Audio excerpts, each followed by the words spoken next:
Hey, everybody. Welcome into the New England Ski Journal Basecamp podcast, sponsored by Country Ski and Sport. I'm Mike Speech, your host, with my co-host, Keith Pearson. Keith. How's it going? It feels like the dead of winter. It is on. I asked for consistency. I don't want to jinx it, but we're on right now. That's right. It's been what we've needed.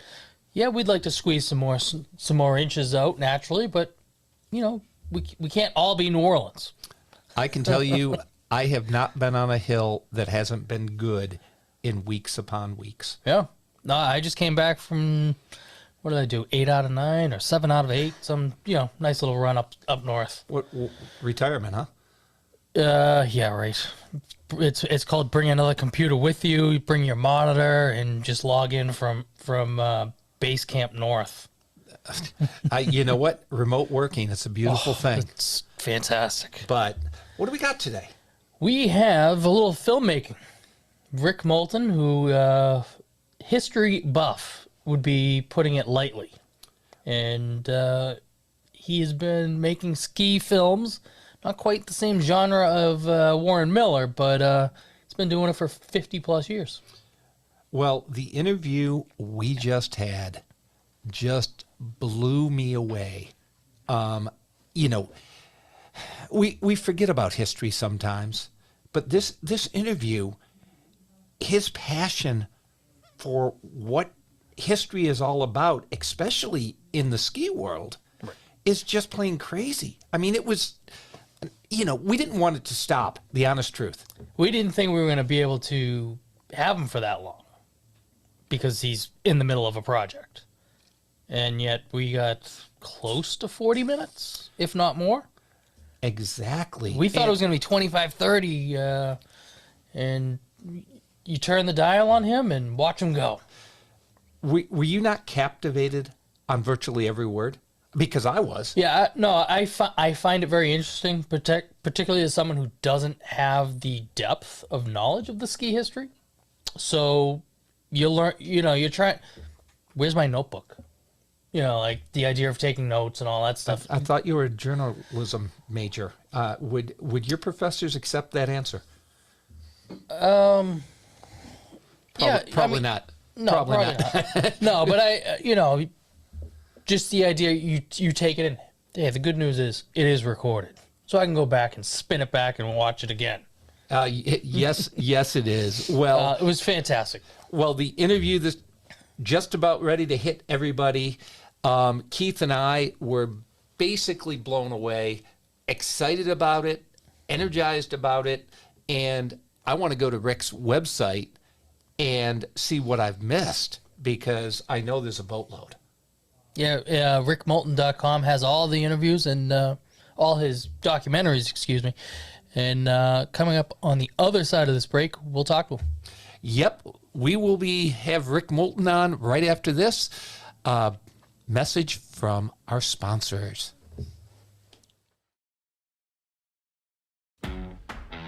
From skis and snowboards to accessories, apparel, and a full spectrum of winter sports essentials, Country Ski and Sport is proud to offer one of the most diverse selections of superior quality products from the industry's most esteemed brands. Book your custom boot and ski fitting appointment online for a shopping experience tailored for your ski or snowboarding needs. Chat with our experts in store and make the most of your winter experience. If you already own equipment, don't forget to drop it off for a tune-up and get your skis or board back into shape before you hit the slopes. Visit us online at countryski.com or at our locations in Quincy, Westwood, or Hanson. Before you hit the mountain, make sure to hit Country Ski and Sport. Discover what you've been missing when you visit Burke Mountain, the last little corner of Vermont. Located only 7 miles off Interstate 91, the slopes are closer than you think. Take advantage of their incredible midweek deals like $45 Monday through Friday lift tickets or Wicked Wednesdays where 3 people can ski or ride for the price of 1. That's right. You and 2 of your friends can ski and ride for just $15 a piece every Wednesday, non-holiday. Incredible.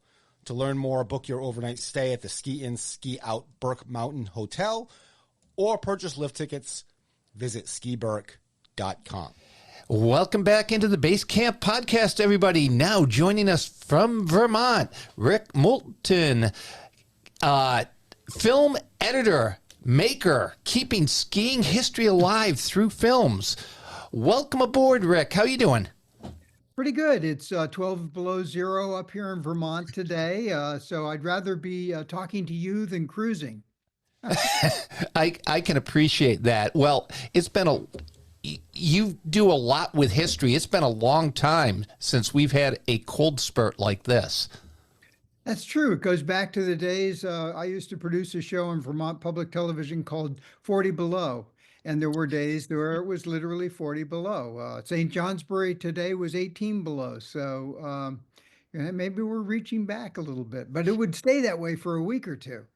Well, what the cool part is right now, we're going to be talking skiing, but looking at the ponds and the lakes and pond hockey going off with all the kids right now, this is back to our youth. This is what we used to do. That's right. We're going to all take a bow for winter sports in our youth and look forward maybe to some continuance. Maybe an ice age will come back. Who knows? Skiers would be okay with that. Yeah, well, you know what? It would be a trend in a better direction than we've been the last few years. Well, you've been making films since 1972. Can you tell us why you went down this path? Actually, I think I made my first, worked on my first surf movie in '69. And that was Oceans and Freeform we did with a guy named Rodney Sumpter, who was from Australia. And at the time I was going to the University of Hawaii. I was a ski bum stuck out on the North Shore. So I ended up making surf movies. I'd gone to DU, Denver University, and been a mass communications major and made my student films and things. And suddenly I was making surf movies. And I actually talked Rodney into coming to include a ski capsule from Alta in that movie's freeforms.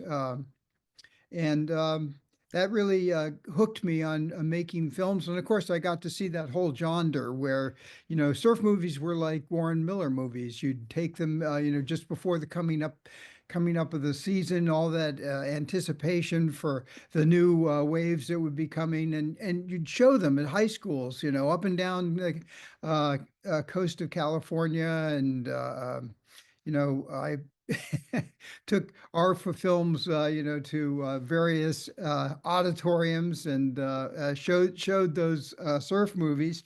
And, this was in the genre of John Jay and Warren Miller. And I never was really a part of that genre. I had documentaries more in mind. I worked for Vermont Public Television when it opened, and then made my first independent feature, as you mentioned, in the early '70s. So I've been at it a long time. Yes, you have. That is a long time. You mentioned Warren Miller. We saw what Warren did out there to keep skiing alive and well.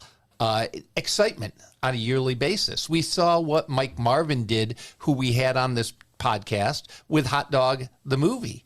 How are how are your movies or your documentaries? Why did you choose to go that way instead of just entertainment? Well, I had a serious background in documentary filmmaking, at studying it, and then I guess I was captured by the stories in my youth. I grew up in Hanover, New Hampshire, and a lot of the guys who started alpine skiing were from that town and were at Dartmouth in the 1930s. And so their stories I had listened to, I wanted to share those and capture them before before they were gone. And there seemed to be a spirit that they engendered that was really different. And at the time, I was, it's hard to imagine that in 1980, I was thinking, God, skiing's way too corporate. I mean, it's just too much of a business. And So, I wanted to get back to the time when those guys climbed for every, foot of downhill that they got, and they put the skins on and they went up. And, you know, um, I actually talked to Charlie Lord, who cut the trails, in Stowe, the Lord Trail's named after him. But Charlie said, we had no idea when I was working with the CCC and cutting those trails that there would be something like ski lifts that would bring people to the top of the mountain to come down these trails. We assumed you'd climb to the top of the mountain. Um, I was trying to get at that spirit, that pure spirit of skiing that led these enthusiasts to climb for every foot of vertical that they got. And I made this movie, Legends of American Skiing, which went national on PBS. Well, I mean, it's an hour and a half film. We captured 24 of skiing's pioneers, who are certainly all long gone now. Um, and that's been preserved, that their stories have been preserved forever. So that led me down the rabbit hole of ski history and trying to really capture the essence of the sport in its from the people who are practicing it. And now with the backcountry explosion and the extreme skiing going way beyond Sylvian, to heights we couldn't imagine.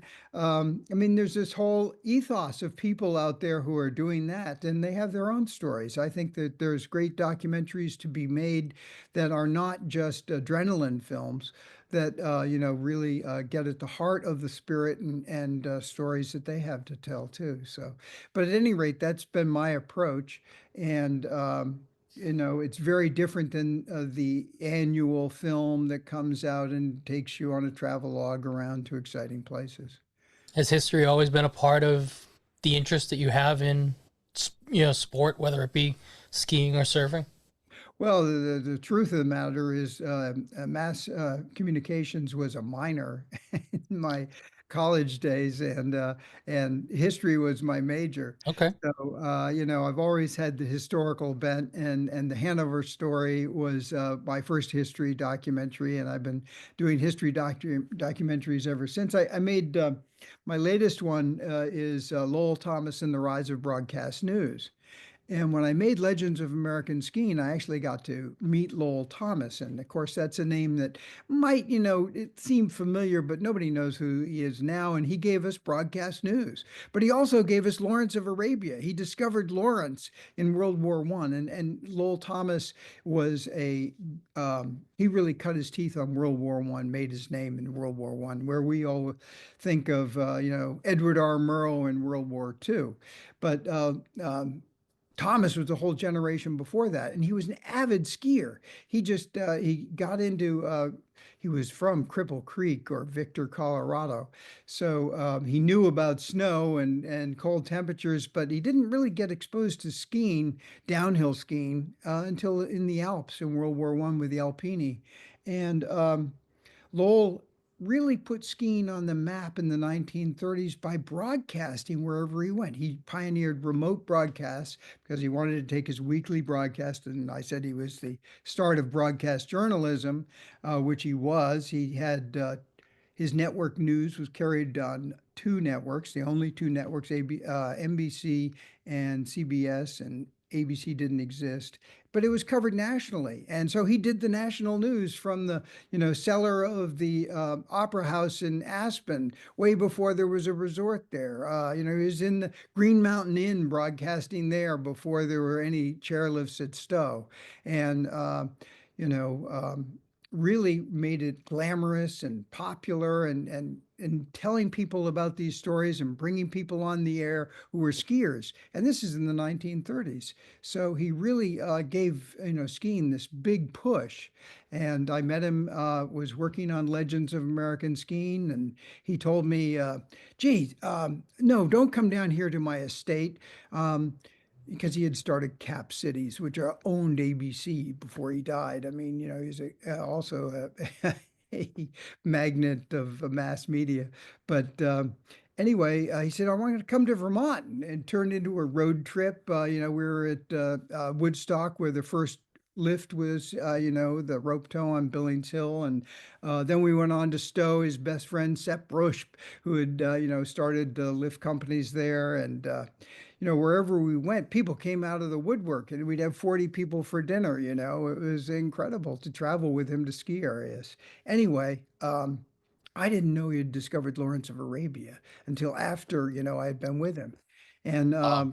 my final shoot was trying to get Tony Matt, the guy who shuts the head wall, who was his gatekeeper. He lived in the gatehouse at Lowell's estate, and he had had bone degeneration when he was when he crashed in a downhill in Montana. And he was Governor Harriman, who started Sun Valley, gave him a job, running Whiteface, and Tony then sort of leg was getting worse and worse to walk on, even much less ski. And Lowell brought him down and had made him the gatekeeper at his house, and he ran the golf course and stuff there. At any rate, filming Tony at Lowell's estate, I woke up the next morning in a motel and heard on the news Lowell Thomas had died in his sleep.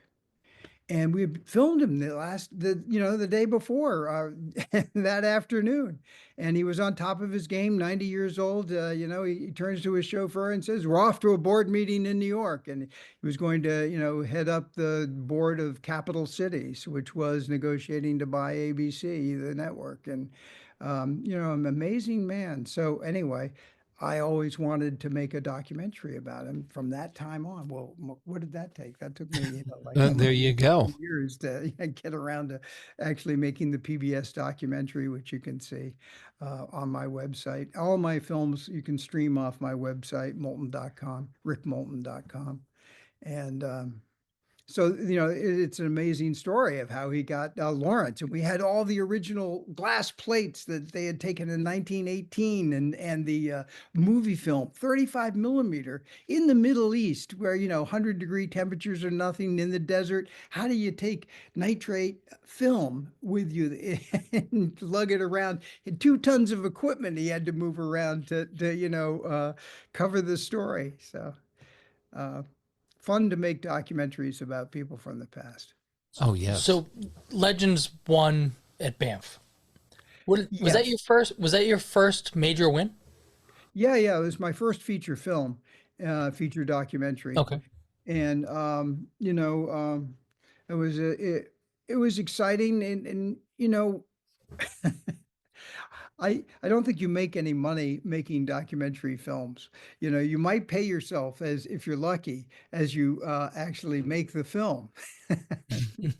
And I had 2 kids, and so it was a constant struggle. If my wife hadn't been a successful developer, I would have been unable to pursue my career. And it all goes back to a good woman. Just remember that. Right, that's right. It's amazing how they can, fund our fun. What are some of the other documentaries that you've built, that you produced during the '80s and beyond? Well, we did Thrills. After making Legends, which is such a serious film, really showing how alpine skiing emerged from the Nordic tradition, because ski jumping was a huge thing back in 1909. That's why the National Ski Hall of Fame is up in Ishpeming, Michigan. It's because the U.S. Ski Association was formed there when there were these huge ski jumps across the Rust Belt for all the Scandinavians that were working the mines and lumber industry. But anyway, I made this film, Thrills and Spills in the North Country, which just pandered to your funny bone. I mean, we just say, let's do all the outtakes and things I had seen. There's some guy, ski joring, right? Well, everybody knows about ski joring behind the horse. And then, there's ski joring behind automobiles and motorcycles. Well, we found this footage of this guy ski joring behind a plane on skis, which is going across an open lake.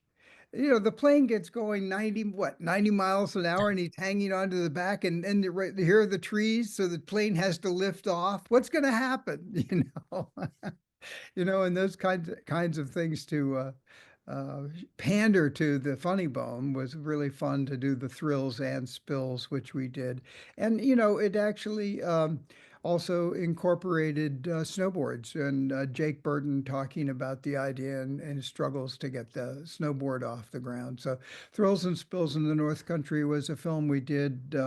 We've done a bunch of things like Ski Sentinels, which is the story of the National Ski Patrol on their anniversary. We did that film, and of course that whole story and ethos that came out of the 1930s in Minnie Dole, and been involved with 10th Mountain projects. And I'm actually the chairman of the board for the International Ski History Association, and run the awards program for the International Ski. Now that's Skiing History magazine, if you guys, which comes Yep. out Sure. every other month. And we have these awards that we give, and I'm trying to foster other people who want to make documentaries about skiing. So we give the awards not only to books, and there are a lot of books on ski history these days, but also to films, documentaries. We have a new documentary we'll be showing this year. The awards program is centered around an awards banquet every year, and our awards banquet rotates with the National Ski Hall of Fame's inductions. And Bernie Wexel put that induction ceremony for the National Ski Hall of Fame on the road, and so it, rather than being up in Ishpeming, Michigan, which is really hard to get to in the UP. It's at national ski areas. Ski area is big enough to bring 500 people together to, be part of the induction into the National Ski Hall of Fame. And we do our awards banquet for Aisha and the International Ski History Awards the night before. And this year we have these three Italians coming over who have produced an incredible documentary on the 10th Mountain. It's a feature film, which is called Mountain Men, The Gothic Line, 1945. And it's a really great film. And so anyway, that'll be shown in Lake Placid at the Cultural Arts Center in March. And I have 9 books that we're giving awards to on ski history. There's a nice documentary on backcountry and getting up to the top peaks of the Adirondacks, which will be honored there. And my latest ski film on Mad River Glen, the 75-year fellowship of skiers. Well, let's talk about that because we had Mad River on last year, and the listeners just ballooned. I believe it's still on their website, in fact. But what is your connection to Mad River, and why did you choose to take that true independent with skiing soul beyond most ski areas anywhere? Why did you choose to take that on? Well, Mad River's close to my heart. Coming out of that ethos of get back to the spirit of the old days. Mad River, it didn't blast and widen its trails and, go top to bottom with snowmaking. It's narrow, craggy, and you love reading the conditions report from Mad River, where they just tell you about the ice and rock and, all the things that you better not come for. And I was a trustee at the ski area when it turned into a co-op for my term limits there, and actually was part of the whole ethos of replacing the single chairlift there with a new single chairlift. And it cost us more than a quad would have cost because we had to actually have the all the parts forged, and it was a National Preservation Trust kind of project that was an authentic reproduction of the original 1948 chairlift. And that allowed it to be a tax-free deductible contribution. There was no financing necessary. We just raised the money to do it.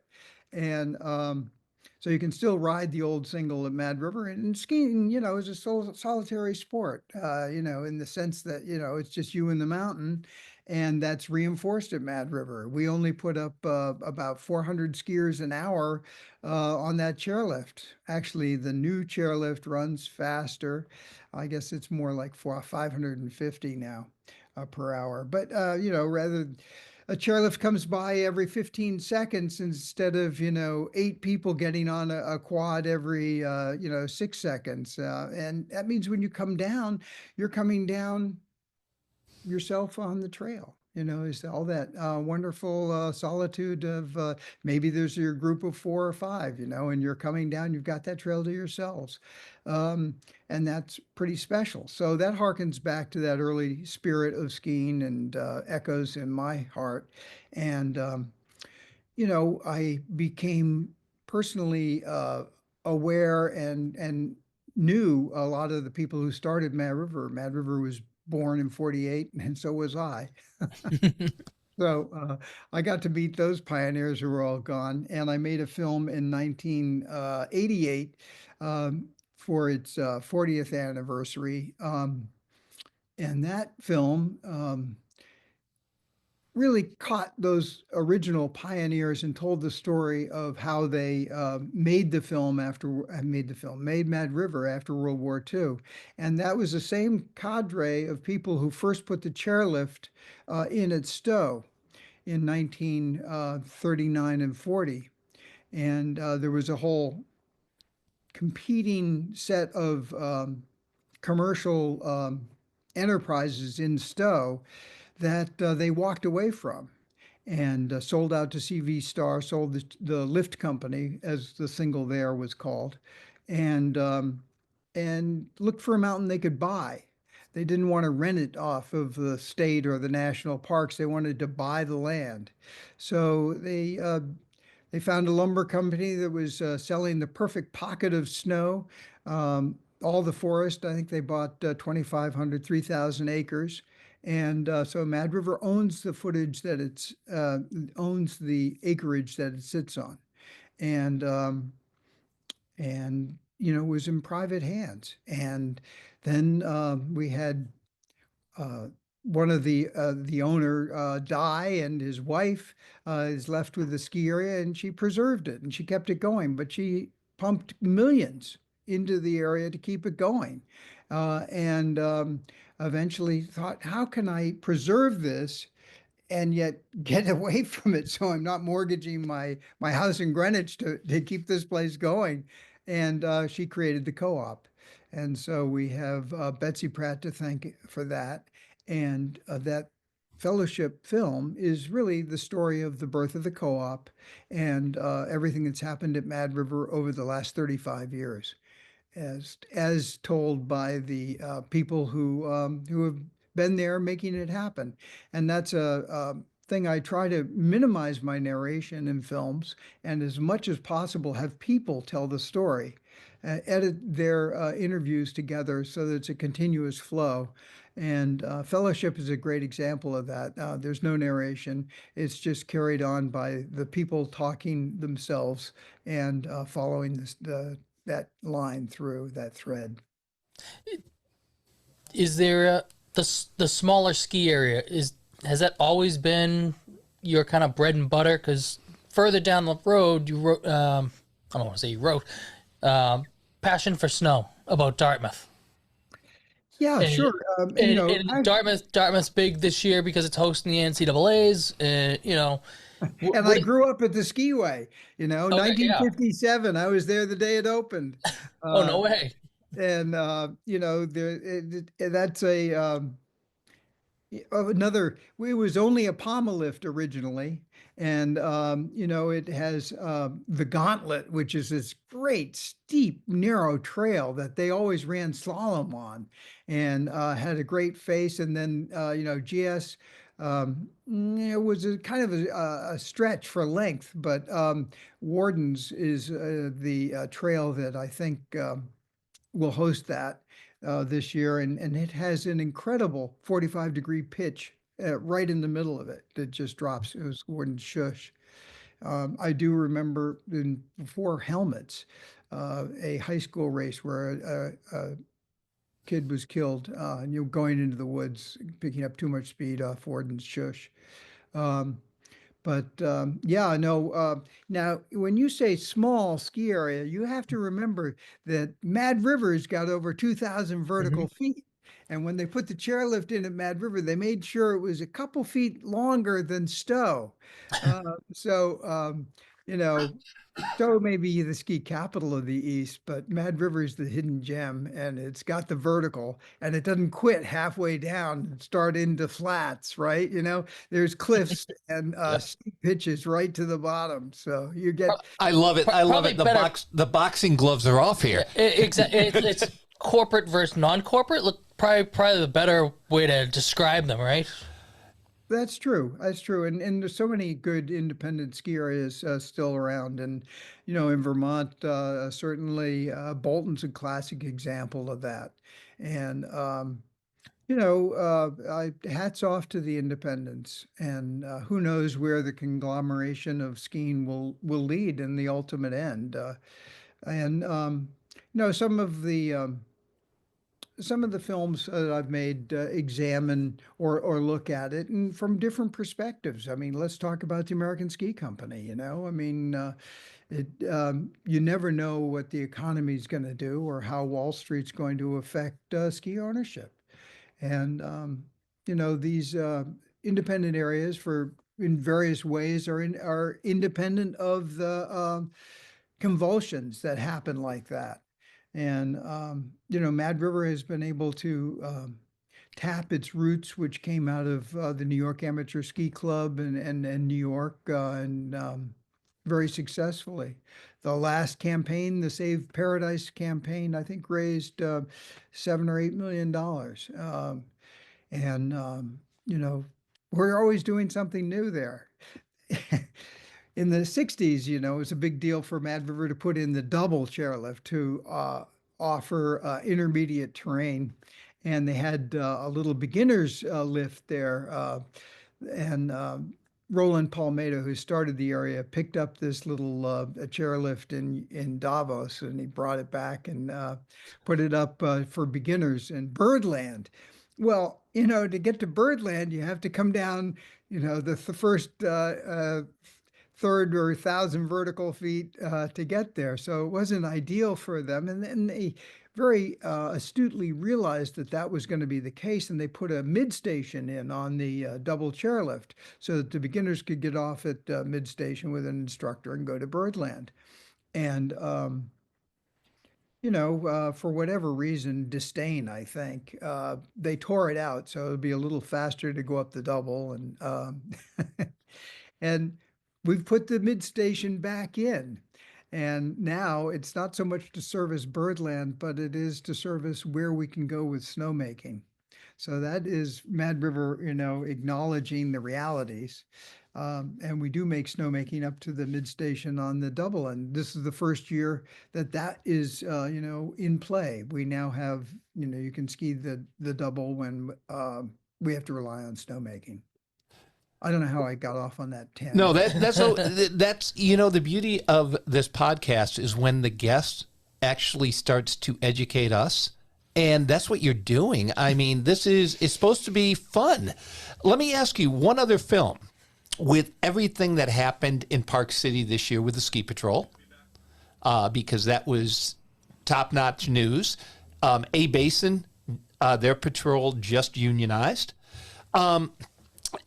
In New England, we did the podcast with Stowe with their 90th anniversary of their ski patrol. The first full-time patrol in the U.S. is Cannon Mountain, which is almost to 90 years now. Ski Sentinels, how do you view that? Your history of going back and looking at ski patrols back then, their importance and their crucial position in the ski industry. How does this parlay to today? Well,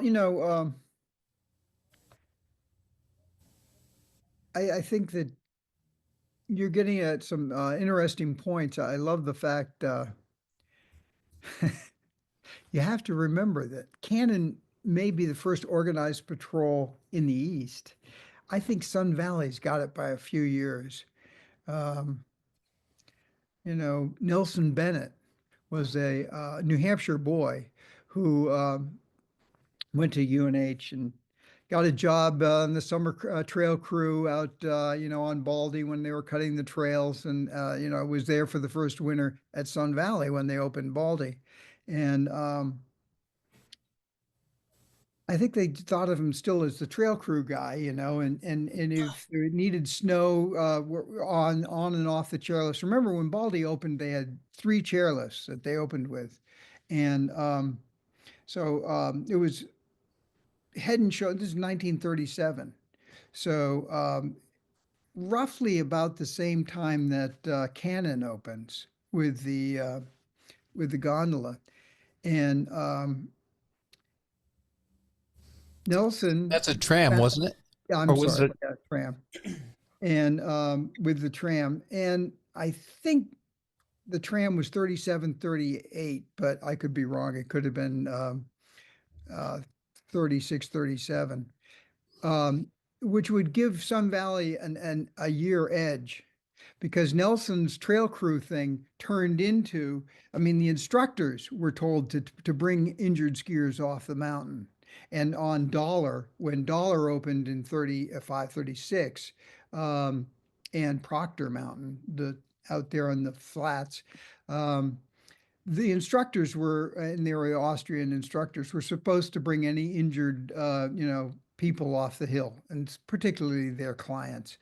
And so Nelson and his trail crew suddenly became the go-to. They just dumped the wounded onto those guys. Hey, now you bring them down, and so the Sun Valley sled, was the an innovative way to bring people down off the mountain. And there's a great shot of Nelson bringing, a Hollywood celebrity woman down, and she's saying, "Signed the picture, I got the wild ride of my life with Nelson." Here he is next to her with a sled. But I go back to my researching other stories, and Mad River in particular, or Stowe, where the amateur ski club, Roland Palmetto, who is this incredible force in skiing, he really pioneered getting a women's ski team together, took them into the FIS in 35 and then to the Olympics in 36. Um, and and also did great things for the men, got them to into the Pan Am Games in 38, in the men's Olympic ski team. And anyway, Roland was president of the amateur ski club. And in a race down in Connecticut, one of their members was killed in a downhill. And this led to Frank Edson, and this led to the formation of a safety committee in the amateur ski club. And Minnie Dole was made chairman of the committee, and they recommended creating a national ski patrol. And the rest is history. Working with Livingston and a couple of his other cronies, they really got the thing off the ground, and they went to all the great skiers of the time. Dick Durrance, had number 3, I think. Bob Livermore, the Harvard racer, had badge number 2. So they went to all the top flight skiers, and they all joined the National Ski Patrol, became, members, and they had to certify in first aid. And, this story takes off. You have the nationals that were held at Stowe in 38. And, the women are fresh off of the FIS, coming from Europe, where there were lots of lifts. And oh my God, they had to walk to the top of Mount Mansfield to come down the nosedive.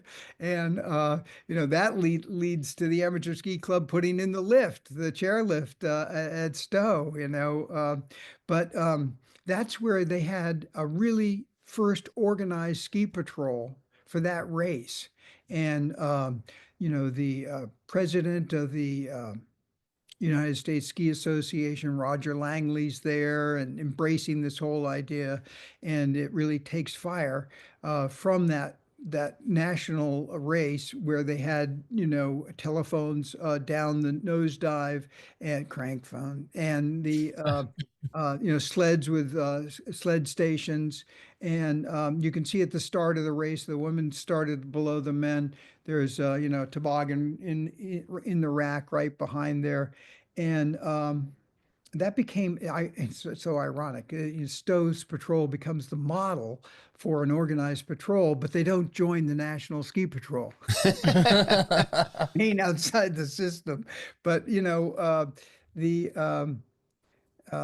National Ski Patrol the war is starting in Europe at this period of time, and so Minnie Dole had a connection to Lake Placid, and his family had a great place in the Adirondacks on one of the lakes. And sitting around the fireplace in the winter of '39, Dave Bradley had just come back from witnessing the Finns fighting the Russians in the winter. And, these guys were on skis and, white parkas, and they held off armored columns. Now, admittedly, 40 below zero helped a lot. Horrendous winter, but they staved the Russians off for almost over a year, and just crazy. This small little country, holding Russia off, and so they were talking about how the British came down Lake Champlain, and both in the Revolution and in the War of 1812, and this was a gateway. And if the Germans came into the St. Lawrence, they could come down, and we need ski troops here in the Adirondacks to save us. And this led to a whole imagining of American ski troops, and unprecedented. The National Ski Patrol actually handled the enlistment for the 10th Mountain Division when General Marshall okayed the idea.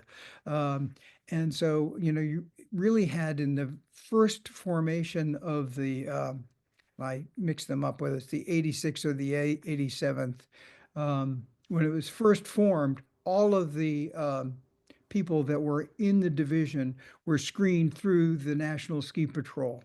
And the National Ski Patrol, in effect, was saying, yeah, they're skiers. They can go. And it also fell out of the fact that the Army tried to get some ski troops right in 41.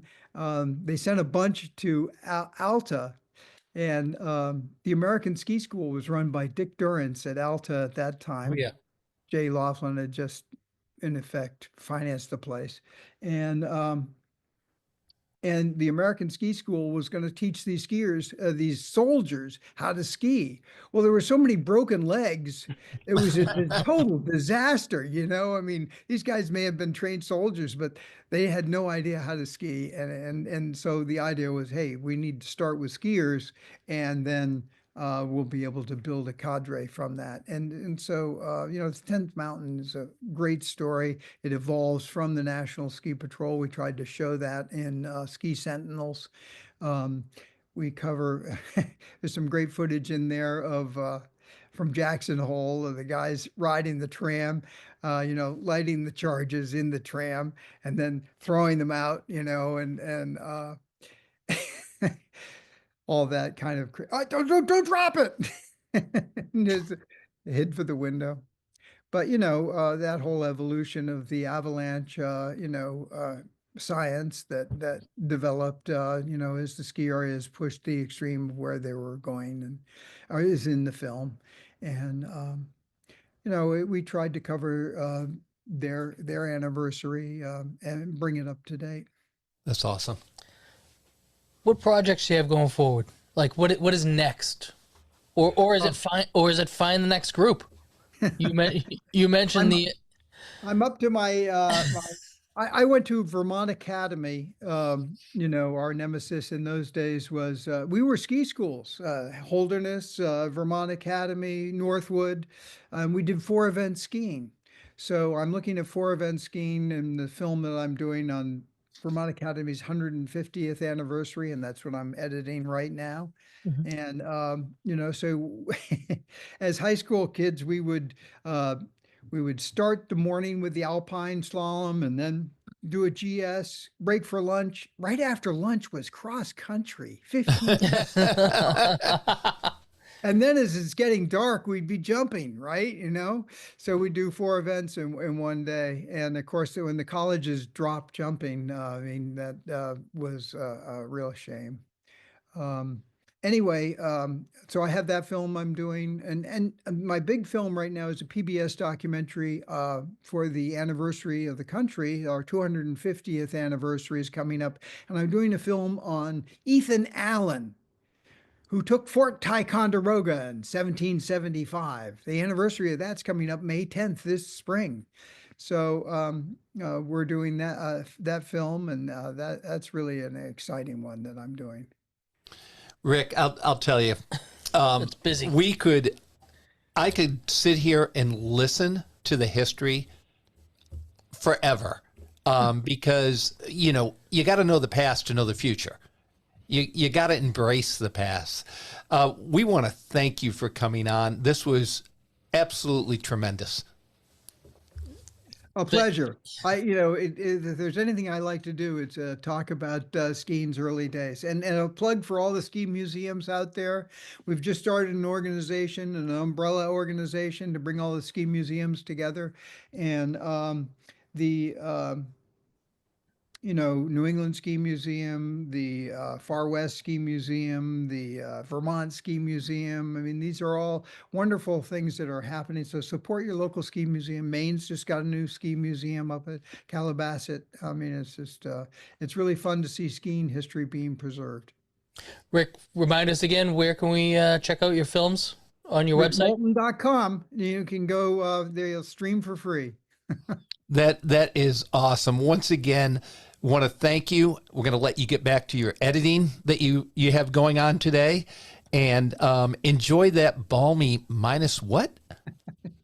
It was minus 18 in St. Johnsbury and Brattleboro. So both lengths of Vermont, today. Definitely we're right down, and it's going to be tomorrow too, right through Thursday. Anyway, we'll take it. Now hang on to that base.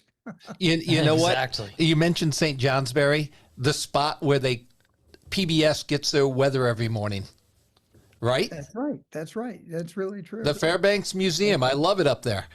And let's hear it for Burke. That's Absolutely. right. Burke, you got it. Okay. Thanks an awful lot, Rick. Thank I you, hope Rick. you enjoy the rest of the winter. Get out there, make some turns, and hopefully we see you soon.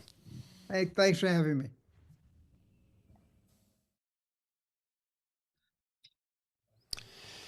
Keith, I really felt like I was talking to Ken Burns.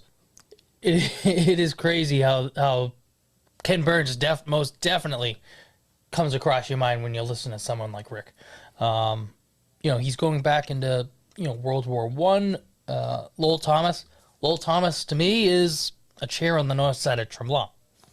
And the Lords and just all of the names that who got the ball rolling on what skiing is today. Yes, it got the ball rolling, but he took it back beyond post World War II when skiing in this country really ballooned. He took it beyond that and took it back to Europe and so on. I thought the one thing that really got me, I didn't realize he grew up skiing at Dartmouth Skiway from day one. I was just at Dartmouth a week or so ago, and it's still one of my favorite because when I get to Dartmouth, I get all this energy about the history. I look at the wall, I look at the picture wall, I look at the ski industry veterans that are on that wall. And I do it all the time. Same thing when I walk up to Cranmore and I walk up and go, wow, the history here is so important. And we're hitting we're getting close to 90 years on a lot of these places. 85, 90. It's amazing. in 40 minutes, we just scratched the surface of the history of skiing, and it was fantastic. Well, we did scratch the history of it. We had the New England Ski Journal on with their ex-director, Tim, who had left this year, I guess. But, trying to get the information out and get people to actually go back and see where we are today because of what happened before. When we ski, when we hop on that quad 6-pack or 8-pack, we have no idea what came before many times. Right.